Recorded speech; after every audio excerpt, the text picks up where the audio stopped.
In today's video, I'm going to teach you how to add custom terms and conditions in Circle. So, welcome everyone. Have you ever needed to create specific terms of service for your community on Circle.so?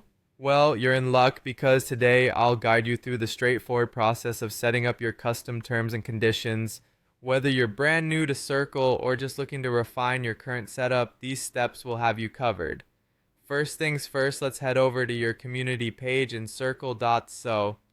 This is your main hub where all the magic happens. Once you're on the community page, have a look at the top navigation bar and you'll see a drop-down labeled community. This drop-down is essentially your gateway to managing all the aspects of your community. Give it a click and it expands to reveal several options for customizing and managing your community settings. Now, from this drop-down menu, you'll want to find and click on Settings. This section is where you can modify various elements of your community, from its appearance to the permissions and policies.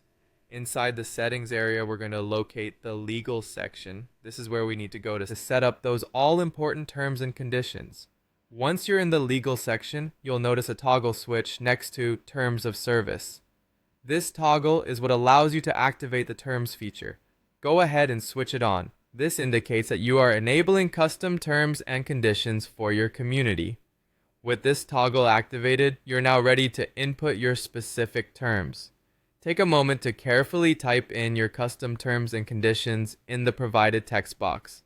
This is your opportunity to set clear guidelines for your community's behavior, privacy, and any other legal considerations you deem necessary. Be as detailed as you need, ensuring you cover all your bases so members are well informed about their obligations and rights while participating in your community. After you've entered your terms, the final and crucial step is to ensure your changes are saved. Look for the Save Changes button at the bottom or top corner of the section. Clicking this button locks in your custom terms and conditions, making them a binding element of your community's membership. And there you have it. With those steps, you've successfully added custom terms and conditions to your Circle.so community. Easy and effective, right? Tailoring the legal aspect of your community can help create a safer, clearer, and more engaging space for everyone involved. Remember, ensuring that your community members understand and agree to these terms is key to fostering a respectful and legally protected environment. Thanks for watching, and I hope this walkthrough has been helpful. Until next time, happy community building!